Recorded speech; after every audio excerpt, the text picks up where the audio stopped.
There's a new iPad Air. It's got an M1 chip in it, but there's a huge problem. Hello and welcome back to Mark Ellis Reviews, and thank you for subscribing if you have, and if you haven't subscribed, the button is just down there. So earlier this month, Apple launched their brand new iPad Air. I'm a huge fan of the iPad Air, I always have been. It sits perfectly in between the normal iPad and the iPad Pro models. There is the iPad Mini, of course, as well. I have made a video comparing the iPad Mini and the iPad Air. I'll link above to that. But while the iPad Air isn't quite the iPad for everyone, it's perfect for people who've got a fairly decent budget but aren't bothered about ProMotion, XDR workflows, or 12.9-inch screens. Now you can buy an iPad Air with an M1 chip in it, which is absolutely, ridiculously, relentlessly, biblically pointless. The good news, it does make this buying guide pretty much the easiest one I've ever made. So if you want to save yourself some money and get on with the rest of your day, just buy an iPad Air 4. If, however, you've got a bit of time in your hands and you want to watch as I get progressively and needlessly angry about an iPad, keep watching.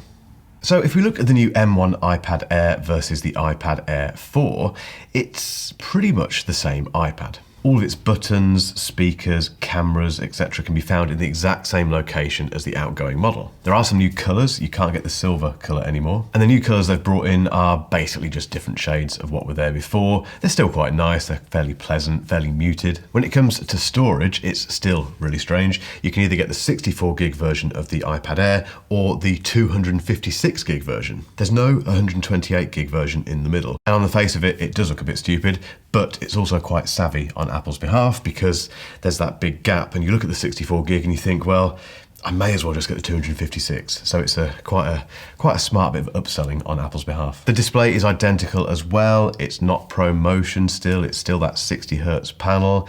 The iPad Air 4 screen is lovely. It's just a normal Retina, bright, vibrant iPad screen. And the M1 version is no different. Even the rear camera is the same. So on the iPad Air 4, you get a 12 megapixel wide lens with an f1.8 aperture. That's the exact same camera you get on this new M1 iPad Air. Things do get slightly more interesting on the front because we now have a 12 megapixel ultra wide FaceTime camera, and that gives a 122-degree field of view, which means it's compatible with center stage. And center stage is actually really cool. If you've not used it before, it's this thing where the camera is clever enough to know when someone else comes into the frame and it zooms out to capture both of you. It works very, very smartly. I've used it a few times on the iPad Mini, and it is nice to have it now on the iPad Air. Everything else is pretty much the same. I think, I'll be honest, I did get a bit bored of scrolling down the spec list, but the iPad Air 4 and the M1 iPad, the 2022 version, are pretty much identical apart from that new FaceTime camera.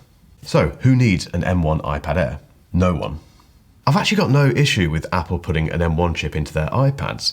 It makes sense, actually. They're kind of getting everything the same across the entire range. It's just standardizing things. It makes a lot of sense from their perspective and probably for the future as well. But the huge issue, and I've talked about this quite a bit on the blog and in previous videos, is the fact that you just can't make use of all that power. iOS 15 doesn't make use of it. Most apps don't make use of the M1 chip. But what bothers me the most about this new M1 iPad Air is the way that Apple are pitching it in their adverts. So if you look at their ads, you see people on swings playing games, people running around. The whole kind of way they're pitching this new iPad is about speed. And yes, some of that is down to the 5G capabilities. Whatever. But most of it is about that M1 chip, and it's suggesting that as a normal everyday user, if you're playing games or just doing normal stuff on your iPad, you're going to see some kind of significant speed boost. You're not. That new iPad Air, the new M1 version of the iPad Air, will feel no different in normal everyday use, and I think really with games as well, compared to the iPad Air 4. They will feel identical. So the average user, and me included, will not notice that. I never use my iPad Air 4 and think, this feels sluggish. In fact, it's the opposite. It always feels like there's so much power in there, I'll never be able to explore it. Now, Apple has to keep doing this. They have to keep innovating, iterating, making things better. I've got no problem with that whatsoever.